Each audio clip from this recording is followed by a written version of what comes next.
mimpi ini dijadikan oleh sebagian ulama sebagai dalil akal atau secara akal tentang buktinya ada alam gaib.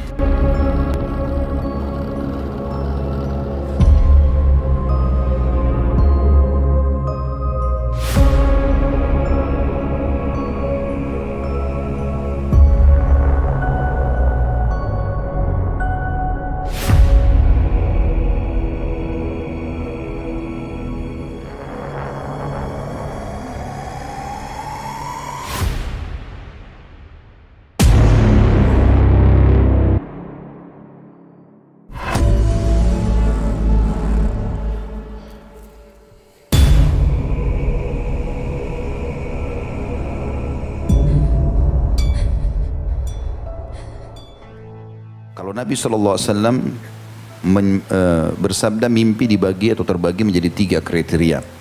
Yang pertama, mimpi buruk dan menakutkan, juga menyedihkan.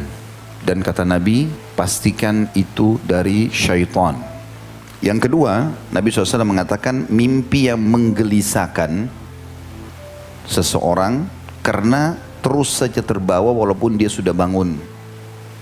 Dan ini biasanya disebabkan karena gejolak yang sedang ada di benaknya, baik di hati ataupun di pikirannya. Kemudian yang ketiga adalah mimpi yang merupakan petunjuk dan merupakan cabang dari mukjizat kenabian atau dikenal dengan ru'ya shadiqah.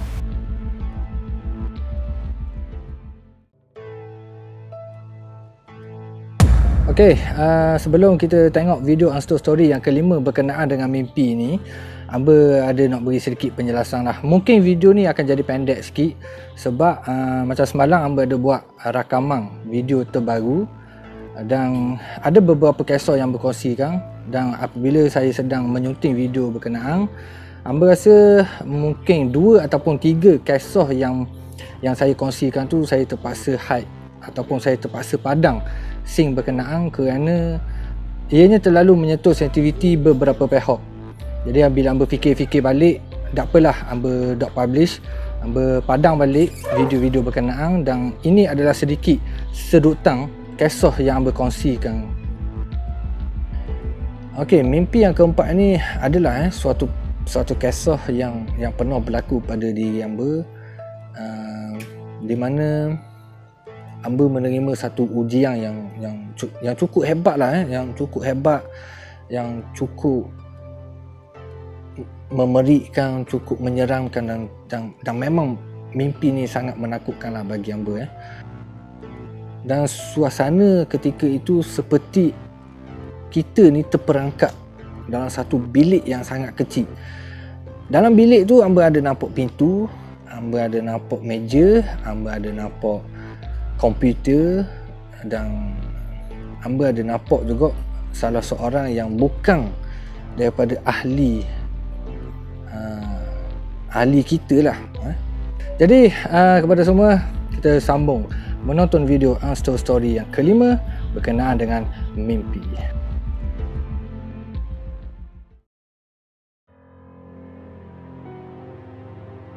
Bismillahirrahmanirrahim. Assalamualaikum dan salam sejahtera kepada semua supporters Osazuke Hikaru. Okey, Alhamdulillah kita berjumpa lagi di dalam video Untold Story yang kelima ni, berkenaan dengan tajuk yang berada di bawah ni, iaitu berkenaan dengan mimpi. Jadi apakah cerita di sebalik Untold Story ni berkenaan dengan mimpi? InsyaAllah kita akan ceritakan sedikit sebanyak pengalaman yang pernah berlaku kepada diri Amba. Okey, tapi sebelum tu Amba nak minta maaf banyak-banyak lah sebab berkemungkinan lepas-lepas ni saya tak tahu perkembangan perjalanan Amba dalam YouTube channel Osazuke Hikaru ni berikutan dekat kampung Amba ni kena PKPD. Lepas tu pula kita boleh package dengan terputus bekalan air. Setakat hari ni dah 4 hari nak masuk hari yang kelima. Jadi orang kata setiap hari kita kena pergi akuk air, kena pergi cari sumber-sumber air. Jadi orang kata letih lah, orang kata dok lah. Memang sangat-sangat dok. Sebab sejak-sejak ni pun orang kata Amba Alhamdulillah lah boleh tidur awal disebabkan keletihan yang agak melampau jugalah, boleh dikatakan gitulah. Jadi sebelum Amba nak cerita berkenaan dengan Untold Story yang kelima ni, Amba nak kongsikanlah sedikit di mana baru-baru ni kampung Amba tergempur. Isu ni sangat-sangat merunsingkan dan sangat merisaukan kampung Amba yang dilanda PKPD dengan terputus bekalan air ni, di mana penduduk kami ni, penduduk kampung kami ni menerima satu gangguan yang agak misteri. Saya tak tahu gangguan ni mari daripada mana dan tiba-tiba ianya muncul mengganggu pekerja-pekerja ataupun sukarelawan yang memberikan air, dan banyaklah kejadian-kejadian yang diceritakan oleh penduduk kampung ni, iaitu jelmaan penunggu.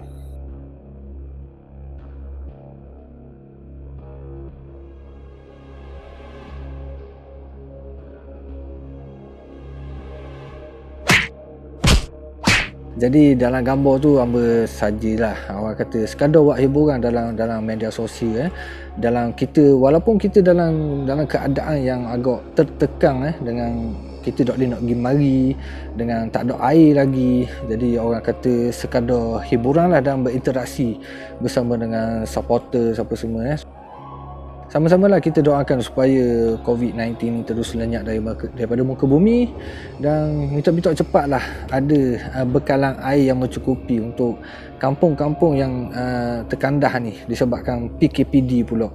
Jadi insyaAllah kita, dan sebelum itu juga kita doakan kepada para frontliner kita yang masih lagi berjuang untuk memutuskan rantaian COVID-19 berserta dengan yang isu baru-baru ni, di mana Sarah isteri kepada Syuib yang orang kata bertarung nyawa di hospital. Dan kita mohon kepada semua rakyat Malaysia ataupun sesiapa saja yang beragama Islam, kita sama-sama doakan supaya Siti Sarah ataupun dengan ibu-ibu yang lain bertarung nyawa di dalam wad bersalin, dan kepada warga-warga Malaysia yang berjuang untuk melawan penyakit COVID-19 ni, semoga Allah memberikan kesembuhan yang terbaik dan semoga dipanjangkan umur. Amin amin amin ya rabbal alamin. Okey, untuk Untold Story yang kelima ni kita ulang balik daripada awal tadi berkenaan dengan mimpi. Ada juga mimpi yang logik dan ada juga mimpi yang tak berapa nak logik kalau kita nak fikirkan. Tapi ada salah satu cerita yang Amba nak kongsikan pada malam ini ni, memang Amba tak pernah ceritakan lah dan agak di luar akal fikiran lah dengan apa yang berlaku ni. Tapi insyaAllah kita ambil nilai yang baik, kita ambil pengajaran yang ada. Kalau yang tak baik tu jangan ambil, jangan ambil. Okey, yang pertama Amba nak kongsikan ni adalah berkenaan dengan mimpi, dan ada juga orang memberikan gelaran seperti deja vu. Okey, Amba juga pernah mengalami sesuatu perkara ni. Okey, sebagai contoh, Amba pergi ke sesuatu tempat ni, tapi dalam masa yang sama Amba rasa macam Amba sudah pergi ke tempat berkenaan. Memang susah Amba nak jelas, tapi saya tahu ramai yang menonton video ni pernah mengalami perkara seperti ini. Jadi macam aku rasa macam aku mari dah ke tempat ni dah.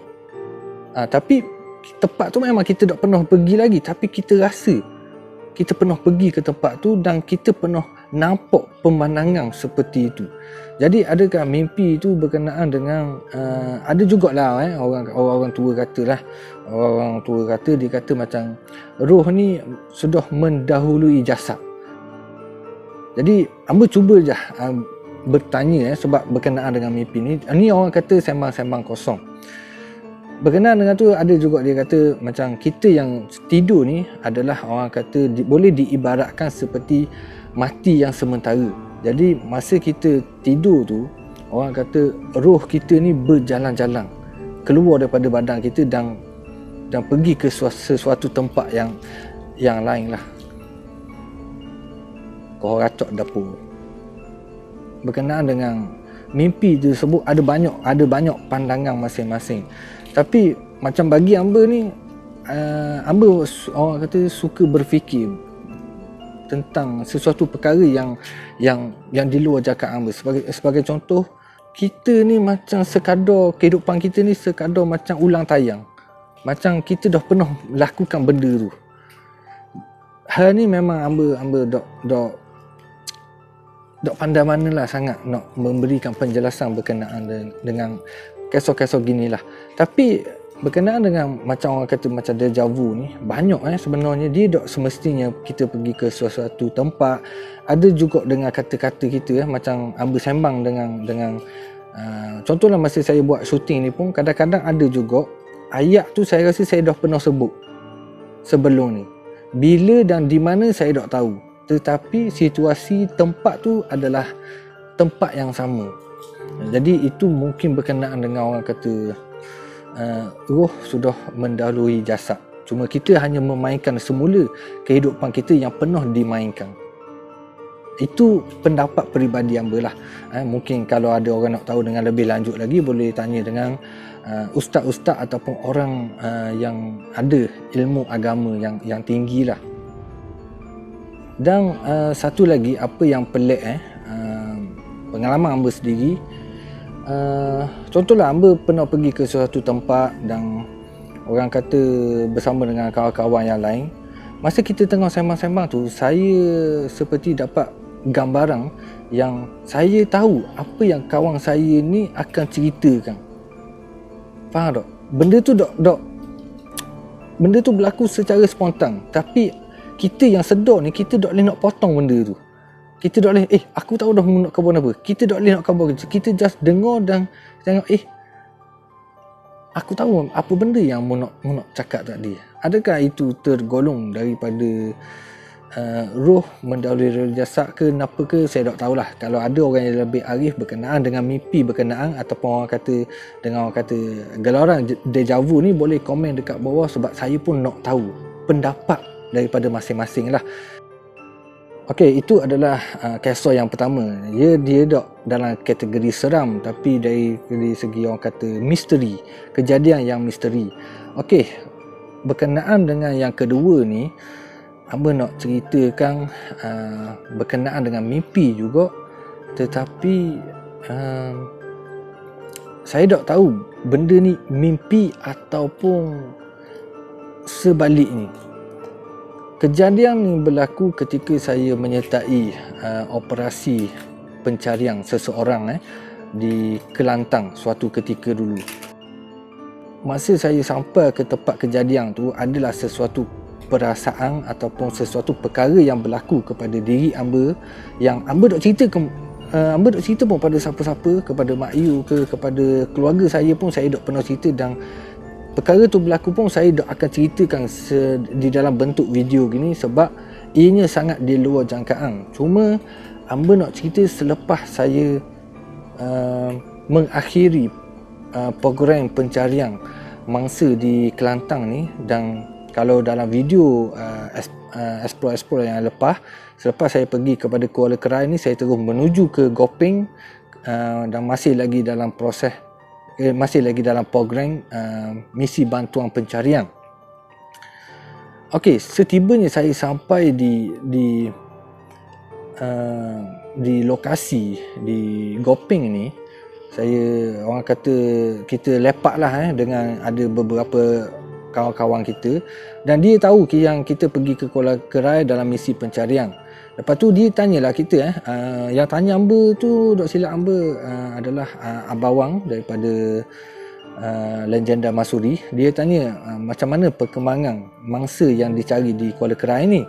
Jadi saya pun khabar lah, saya khabar gitu gini. Tapi dalam masa yang sama juga, saya dok tahu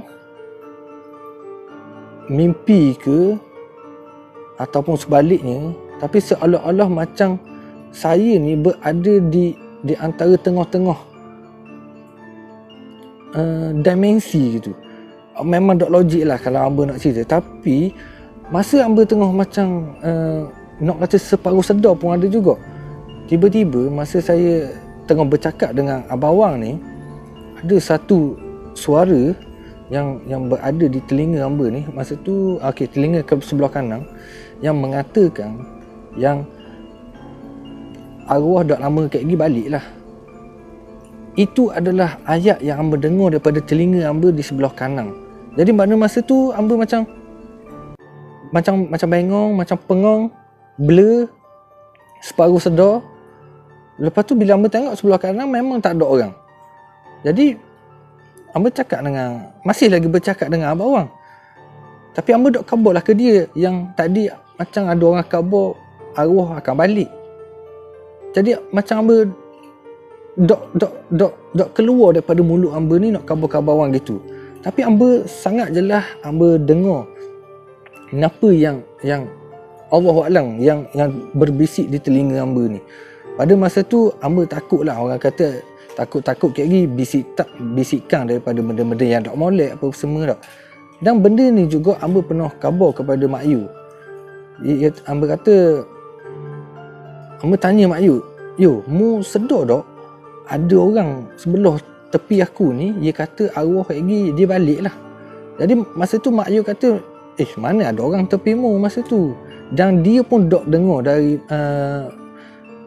ayat yang macam hamba dengar di telinga hamba ni.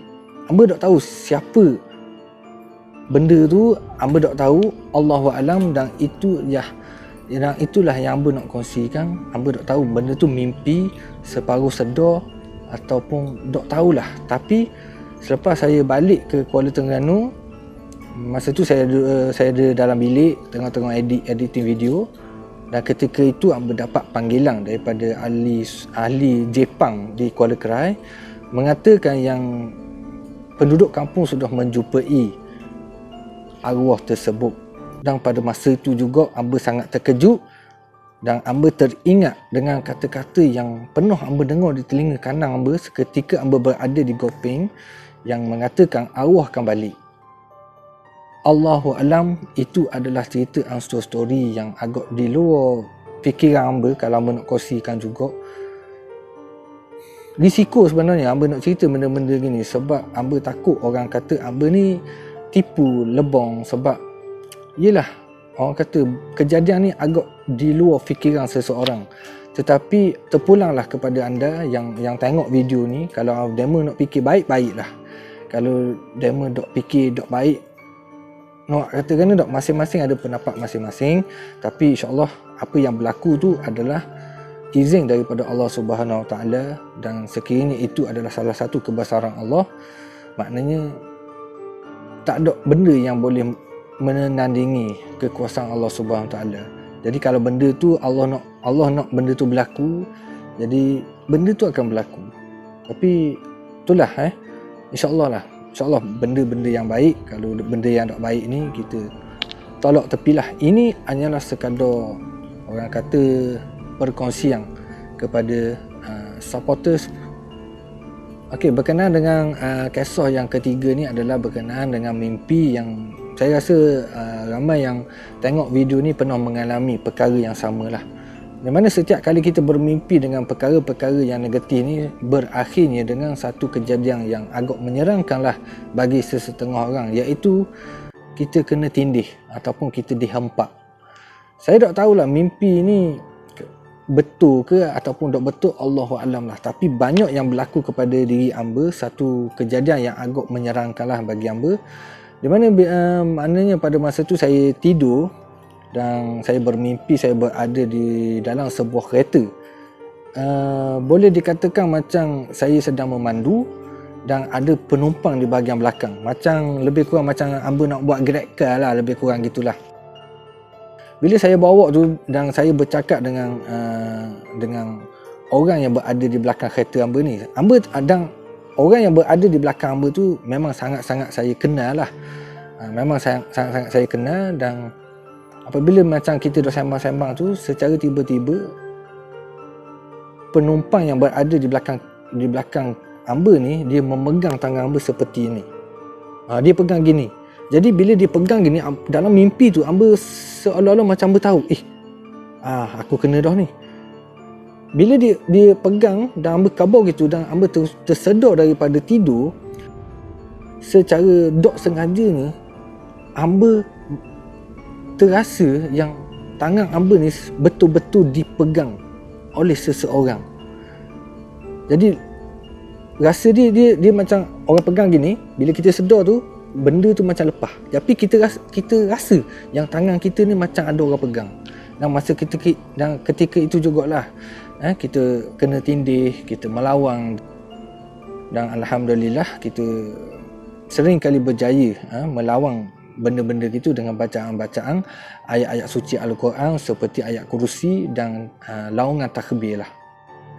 Okey, kalau berkenaan dengan kena tindih ni, memang kebanyakannya berlaku kepada diri hamba menerusi mimpi lah.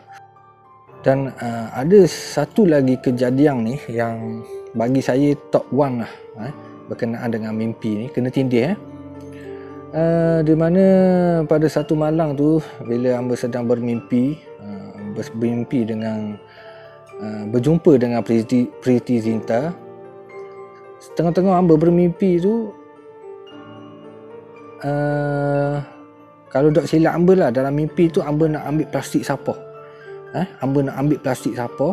Tak tahulah sebab tiba-tiba je kita boleh ambil plastik sampah tu. Dan ketika saya memegang plastik sampah tu, dalam mimpi tu hamba macam mana? Dalam mimpi tu kita tahu, kalau aku pegang ni aku akan kena. Tapi masa tu kita dah pegang. Jadi bila kita nak buka mata kita, nak terkejut daripada tidur tu, akhirnya kita kena tindih ataupun orang kata kena hempak. Dalam masa kita kena tindih tu, kita terdengar bunyi macam orang pegang plastik, lepas tu dia buat gini. Bunyi macam orang kocok plastik tu di tepi telinga hamba di sebelah kiri. Hamba masih ingat lagi kejadian ni, dan agak menyerangkan. Ketika itu hamba kena tindih. Jadi hamba sedar masa tu hamba sedar hamba kena tindih, tapi bunyi plastik tu masih lagi terdengar di tepi telinga. Kemudian apabila kita nak melawan dan kita membaca surah-surah suci Al-Quran ni, bunyi plastik tu serang pula, naik pula hamba. Bunyi plastik tu semakin lama semakin menjauhi daripada hamba, dan dia menerusi daripada bilik air, dan dekat bilik air tu ada tong sampah. Allahualam, hamba tak tahulah kejadian tu berlaku atas sebab ada sesuatu ke apa benda, Allahualam. Tapi hamba anggap itu adalah mainan tidur lah. Dan mungkin silap hamba juga nak tidur dok baca ayat-ayat suci Al-Quran, orang kata dok baca doa tidur dok basuh kaki, Allahualam, mungkin atas kesilapan hamba jugalah.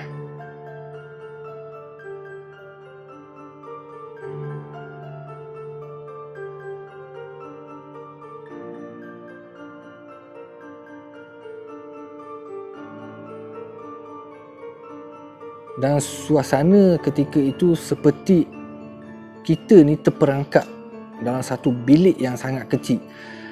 Dalam bilik tu hamba ada nampak pintu, hamba ada nampak meja, hamba ada nampak komputer, dan hamba ada nampak juga salah seorang yang bukan daripada ahli kita lah. Dan dalam mimpi tu, di sebalik mimpi tu dia ada macam ada lubang dia macam ada lubang kecil, dan saya tahu dalam lubang tu ada satu mata yang memerhatikan, satu mata yang agak pandangan dia tu memang agak tajam dan sentiasa memerhatikan kita. Di dalam bilik tu juga ada pintu, dan dekat pintu tu ada tulisan, tapi hamba tak boleh nak cerita, hamba tak boleh nak khabar lah apa tulisannya, yang berwarna merah. Tapi selepas dengan kehadiran mimpi tu, saya cubalah membuat satu tindakan yang tepat lah bagi hamba, untuk hamba tentukan sendiri hala tuju hamba di dalam bidang aktiviti YouTube eksplorasi. Jadi hamba tahu ada beberapa pihak yang tidak menyukai hamba, dan hamba tahu apa yang orang bercakap mengenai dengan diri hamba, tapi bukan atas kuasa hamba untuk menghukum ataupun untuk bercakap yang tidak baik lah kepada mereka. Sebab hamba tahu Allah jadikan semua ni adalah untuk ujian kepada kita, bukan untuk kita saja, malahnya untuk orang lain. Tapi insya-Allah lah, kita doalah yang baik-baik. Kalau orang tak suka kita, tak apa, sebab Allah yang memberikan laluan kita untuk berada di bidang ni. Kalau ada orang tak suka, hamba nak katakan ni tak, takkanlah hamba kena ikut dia.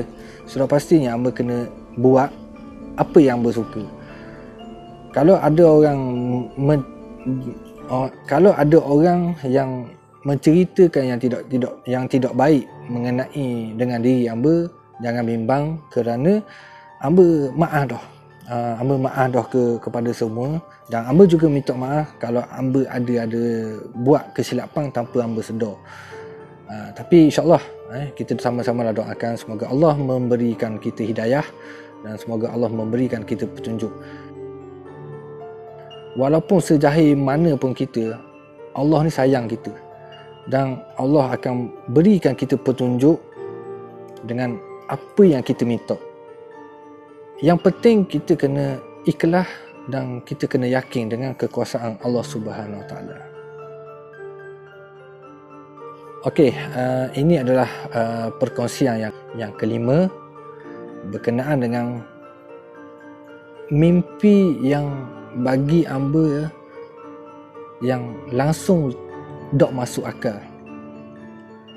Tapi sebelum hamba nak cerita ni, saya harap penonton berlapang dada, orang kata open mind, dan dengar je. Kalau dok percaya, itu dok jadi masalah, tapi dengarkan dulu perkongsian hamba ni yang berlaku ketika hamba masih lagi belum kahwin, dan benda ni berlaku ketika hamba bekerja di Kuala Lumpur, di mana hamba menyewa di satu bilik dekat Ampang. Okey, kejadian ni memang agak menyerangkan, dan hamba sangat-sangat bersyukur kepada Allah Subhanahu Wa Taala kerana memberikan hamba peluang untuk hamba mengenal dengan lebih dekat lagi dengan agama yang dianugerahkan kepada hamba. Kisahnya berlaku ketika orang kata hamba masih lagi muda, seangkatan dengan Tom Cruise masa tu. Yalah, dalam video ni hamba terpaksa betul terang lah. Ketika itu memang hamba ni orang kata boleh katakan jahil lah. Semayang pun tunggang langgang, apatah lagi orang kata nak baca Al-Quran tu, memang agak jauh lah pada masa tu. Boleh dikatakan memang kalau orang kata pergi semayang, tak apa, pergi aku pergi semayang, padahal tak pergi semayang pun, duduk dalam bilik. Kalau hamba kenalkan balik pada zaman dulu tu, memang agak menyedihkan lah diri hamba ketika tu. Siang pula kepada roh hamba yang duduk dalam badan hamba ni, yang kena menanggung dosa-dosa yang buat dulu. Okey, jadi pada satu malam ni, hamba mungkin Allah nak berikan hamba satu petunjuk lah. Satu petunjuk yang hamba sedar tu selepas beberapa tahun selepas tu, barulah hamba sedar berkenaan dengan mimpi tu. Dalam mimpi tu, hamba berada di satu kawasan yang orang kata luah mata memandang. Hamba tak tahu hamba duduk kat mana. Tak ada jalan, tak ada pokok, tak ada awang, tak ada langit, tak ada. Dia cuma kosong je, kosong. Lepas tu hamba didatangi oleh seseorang macam orang tua yang memakai serban dan memakai jubah yang berwarna putih.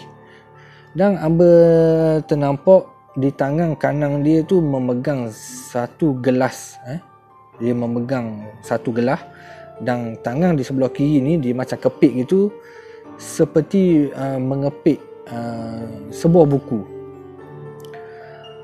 Muka dia, wajah dia tu hamba dok nampak, sebab masa tu hamba lebih memandang ke arah badan dia saja. Hamba dok tahu sebab apa hamba dok tengok muka dia. Jadi pada masa tu dia tanya hamba, memang dok logik lah kisah mimpi ni, tapi betul ini adalah kisah benar. Memang betul-betul berlaku kepada diri hamba suatu ketika dulu. Dalam mimpi tu dia tanya hamba, ada masalah ke? Memang masa tu hamba ada masalah, kerana ketika hamba bekerja di Kuala Lumpur ni, hamba orang kata hilang pekerjaan atas sebab tertentu. Jadi pada masa tu memang hamba menganggur, dan macam biasa duduk di tempat orang dengan duit tak ada apa semua. Jadi orang kata memang masa tu memang hamba berada dalam betul-betul masalah lah. Jadi dalam mimpi tu memang hamba kata memang ada masalah, dan berlakulah beberapa dialog yang hamba terpaksa rahsiakan. Dan kemudian ni dia kata, kalau mu nak senang aku boleh tolong, tapi dengan syaratnya mu minum air ni.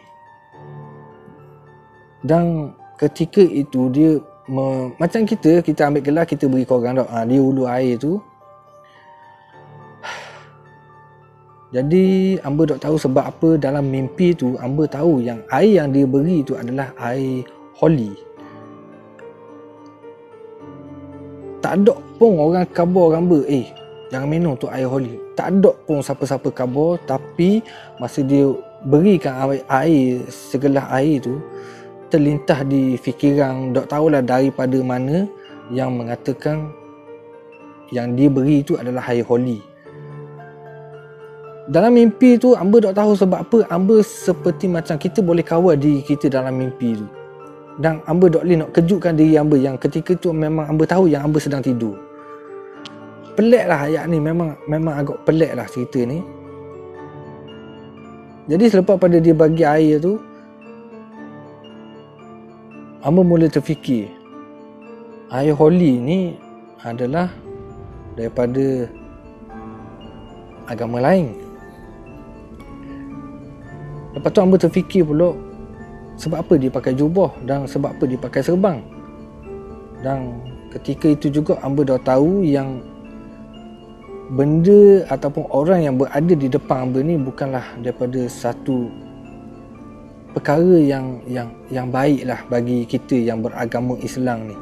Minta maaf kalau ada orang yang menonton video ni yang bukan beragama Islam. Minta maaf, bukan hamba nak memburukkan apa, tapi hamba akan tapis lah ayat-ayat yang tidak melukai perasaan penonton yang bukan beragama Islam. Minta maaf banyak-banyak.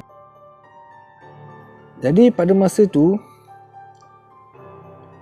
hamba dah mula rasa takut dalam mimpi tu, dan hamba cuba tolak pemberian daripada orang tua berkenaan. Hamba kata hamba tak mahu minum air ni.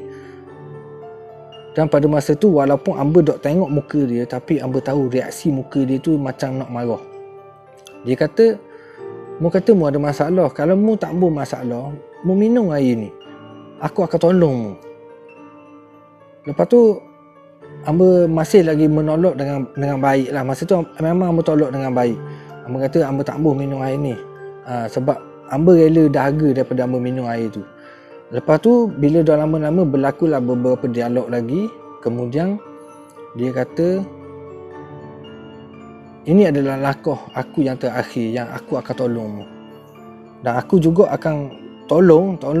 Lepas pada ayat tolong tu ada sebenarnya dialog-dialog yang hamba tak boleh, yang hamba terpaksa kena sensor lah. Kemudian dia menghulurkan tangan kiri dengan sebuah buku. Jadi masa dia ulur tu, hamba ingat serius hamba ingat masa tu dia nak berikan hamba Al-Quran. Jadi memang hamba tegak hati lah nak ambil kalau Al-Quran tak. Tapi selepas dia menghulurkan kepada hamba tengok itu adalah Bible. Selepas hamba tengok di tangan tu adalah Bible, hamba terus menjauhi orang tua berkenaan. Hamba duduk bahagian belakang, hamba mengundur.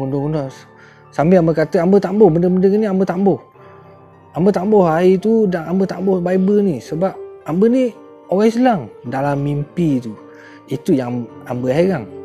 Sebab kata-kata hamba tu macam benda tu betul-betul berlaku. Dan hamba terkejut juga macam mana dalam mimpi tu hamba boleh kata macam hamba khabar tadi tu. Sedangkan pada masa tu hamba ni orang jahil tau. Semayang bang potong kalanggang. Jadi pada masa tu hamba kata, hamba tak ambil benda-benda ni sebab aku ni orang Islam. Aku tak ambil air, aku tak ambil the Bible. Dia kata masa tu reaksi orang tua tu, walaupun hamba tak tengok muka dia, memang masa ni dia betul-betul nak marah. Dan muka dia pun macam nak merah-merah tu. Lepas tu dia kata, ambil lah dengan suara yang agak keras lah. Dia kata, ambil benda ni, mau pegang benda ni, mau peluk benda ni. Lepas tu saya semakin lama semakin menjauhi orang tua tu dengan keadaan yang memang sangat takut. Dan saya pun kabur ke dia, aku tak ambil benda ni sebab aku ni orang Islam. Orang Islam adalah Al-Quran, bukan Bible. Jadi pada masa tu dia macam paksa hamba, dan kemudian dia mengatakan sesuatu yang tak tahulah orang boleh terima ke tak dengan apa yang bercerita ni. Tapi dalam mimpi tu dia kata, kalau mudak minum air ni, kalau mudak ambil Bible ni, aku akan bunuhmu. Itu adalah ayat daripada orang tua dalam mimpi hamba ni. Jadi pada masa tu, walaupun hamba jahil, hamba boleh kata yang aku rela mati daripada aku buat benda-benda yang agama aku larang. Aku nak mati dengan nama Allah. Aku nak mati dengan mengucap 2 kalimah syahadah. Lepas tu dalam mimpi tu saya pun terus lagi, kalau mu nak bunuh aku, mau bunuh lah. Itu adalah ayat kelakar lah sikit, tapi itulah yang berlaku dalam mimpi hamba. Hamba berlari, lepas tu hamba kata, mu nak bunuh aku, mau bunuh lah, tapi aku nak mati dalam Islam. Lepas pada hamba terkejut daripada tidur tu, masa tu hamba ingat mungkin dalam pukul 3.45 pagi, hamba terkejut daripada tidur tu. Dan jantung hamba ni, debar dia tu macam nak keluar daripada badan hamba ni. So dudak gitu dengan perasaan yang masih lagi takut tu dalam mimpi je, tapi dia bawa kepada alam nyata ni. Lepas tu dengan keadaan yang berpeluh, mana masa tu hamba orang kata hamba nangis lah. Lepas pada tu hamba nangis sebab hamba betul-betul takut. Apa yang berlaku tu macam betul-betul berlaku. Hamba nangis, hamba takut. Dan hamba tak boleh nak tidur sampai dah waktu subuh. Tapi bila dah lama-lama, selepas daripada bertahun-tahun lamanya, hamba teringat dengan peristiwa tu. Dan kemudian hamba tertanya kepada diri hamba sendiri, sebab apa dalam mimpi tu aku masih lagi nak dengan agama aku ni. Walaupun pada masa tu aku duk semayang bang, aku duk ingat ke Tuhan, aku duk ingat dengan ajaran-ajaran agama aku, tapi dalam masa yang sama juga Allah ni beri perlindungan kepada kita. Walaupun pada masa tu kita dalam mimpi, Allah berikan hamba kekuatan dalam mimpi tersebut. Yelah, kadang-kadang bila ingat sedih pula. Sebab pada masa tu kita dah ingat pun ke Tuhan, tapi Tuhan ingat ke kita. Tuhan nampak segala-galanya apa yang berlaku. Walaupun dalam mimpi, Allah tahu benda tu akan berlaku. Dan hamba tak tahu, kalau lah dalam mimpi tu hamba minum air tu, ataupun hamba ambil Bible tu, hamba tak tahulah apa yang terjadi kepada diri hamba. Mungkin hamba tak akan berada di depan kamera ni, dan Allahu Alam lah, hamba tak tahulah apa benda yang berlaku kalau hamba terima pelawaan daripada seseorang yang hadir dalam mimpi hamba tu.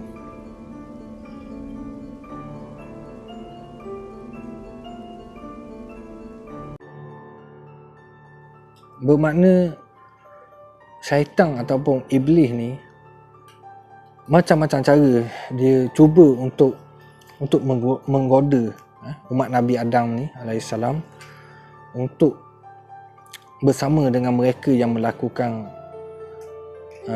perkara-perkara yang dilarang oleh ajaran agama kita. Jadi itulah perkara yang berlaku. Walaupun kita nak tidur, kita mesti kena ingat, kita kena ingat Allah, kita kena baca ayat-ayat suci Al-Quran, kita kena berselawat dan kita berzikir supaya di dalam mimpi kita itu tidak didatangi ataupun kita tak termakan pujuk rayu daripada benda-benda ataupun perkara-perkara yang tak molek. InsyaAllah sama-sama kita doakanlah. Jadi kepada supporter semua, mungkin video kali ini tidaklah seberapa seram, tetapi ini adalah berkenaan dengan konsep untold story, cerita yang tak pernah diceritakan. Apa yang berceritakan ini juga ada sedikit pengajaran yang boleh diambil. Maknanya sebelum kita nak tidur, kena pastikan kita kena baca doa, kita kena baca ayat suci Al-Quran, kita kena zikir dan kita kena maafkan semua orang. Dan yang paling penting, kalau ada kerajinan sebelum kita tidur, mestilah kita dalam keadaan berwuduk. Itu lebih lagi afdal lah. Dan minta maaf banyak-banyak sepanjang perjalanan hamba dalam YouTuber ni. Kalau hamba ada buat salah, hamba minta maaf banyak-banyak. Yang tak suka kan hamba tidak jadi apa-apa masalah, dan kita doakanlah, dan hamba doakanlah supaya Allah memberikan kita kasih sayang untuk bersatu dalam menjalinkan silaturahim antara kita, insya-Allah. Amin amin amin ya rabbal alamin. Jadi kepada anda semua, terima kasih banyak-banyak kerana sudi memberikan sokongan kepada OH, tim burung hantu sepanjang hamba terlibat dalam bidang aktiviti eksplorasi ini. Terima kasih banyak-banyak. Semoga Allah memberikanlah anda rahmat Allah, semoga Allah memberkatilah anda sekeluarga, dan semoga Allah murahkanlah rezeki kepada kita semua, insya-Allah. Amin amin ya rabbal alamin. Kita kagum dengan orang yang hebat kerana kita masih lagi belum kenal yang maha hebat. Kalau ada tersalah kata ke, kalau ada cerita yang memang langsung tak masuk akal, hamba minta maaf banyak-banyak. Dan insyaAllah di next video hamba akan ceritakan kisah berkenaan dengan di sebalik takbir. Jadi wayang adalah hidup, hidup adalah wayang. Skrip sudah tertulis dan direkturnya adalah Allah yang satu. Jadi kepada semua yang ingin melihat kemunculan-kemunculan penunggu di dalam media sosial, jangan lupa untuk like page Osazuke Hikaru di Facebook. Jadi kepada semua, jangan lupa like, share dan komen. Assalamualaikum.